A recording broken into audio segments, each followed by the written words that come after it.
So 3.3, we're talking about the first derivative test. So this is a way for us to use the first derivative to describe what's happening with the function.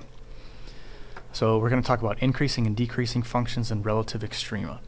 So increasing and decreasing functions, a function is increasing if its derivative is positive. So if its first derivative is greater than 0, then the function is increasing. The y values of that function are growing. If the first derivative is less than 0, then f is decreasing. So we can see here we have a decreasing function, we have an increasing function, and then a decreasing function again. Right? Those intervals of decreasing, increasing, decreasing are always going to be separated at critical values. So they're always going to be separated by places where the first derivative either doesn't exist or is equal to 0, by those critical values. Right? So remember that critical number means that f prime of x is equal to 0 or doesn't exist.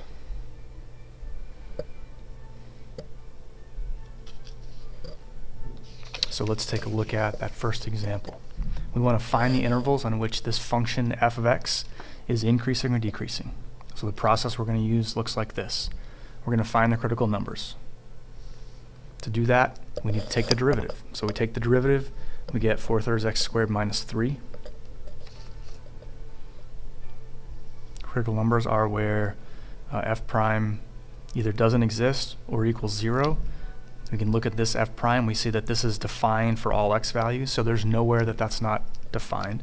So the only place we can find a critical number is to set it equal to 0, and we get positive or negative 2.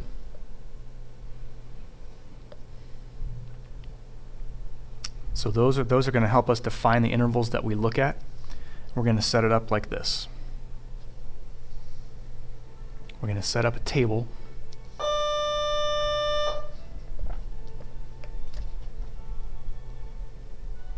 where we have the intervals noted here. We have our critical numbers noted here and the intervals between those critical numbers. We're going to have a test value. We're going to have the sign of f prime, and we're going to have the conclusion that we come to. So the test value is some x value in this interval. We only need to choose one, and it doesn't matter which one we choose so long as it's inside that interval, because the sign of f prime that we get will always be the same no matter what x value we choose in this interval.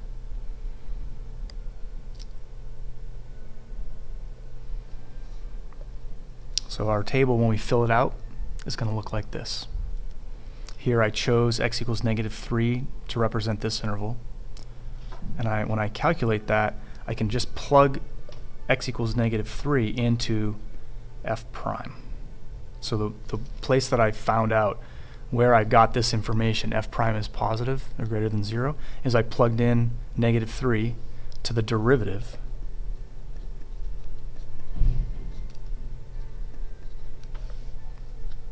And notice here that I don't even really care what the value is. All I care about is whether it's positive or negative. So that simplifies the arithmetic. Sometimes I can just avoid really doing the arithmetic itself, but I know this is going to be 9. So I got 27 divided by 3. It's certainly greater than 3. So when I do that, this minus 3, I'm going to get a positive number. All right. So if I really want to, I can find the value and then know whether it's positive or negative, but really the sign of the answer is really all I'm concerned with. I do the same thing here. Negative from negative 2 to 2, an easy one is 0, so I plug in, I find f prime of 0, and I find that that's negative. Here I chose x equals 3, I plug in f prime of 3, and I calculate that, and I find out that that is also positive. Alright, so we have our conclusions here. If f prime is positive, f is increasing. If f prime is negative, it's decreasing. And so we have to write out the conclusion. So notice here, we have to make the table. That's part of this process of showing your process. So make sure that you actually make the table. And then don't just leave the table as your answer. these three dots mean therefore. So therefore f is increasing on these intervals and it's decreasing on that interval there.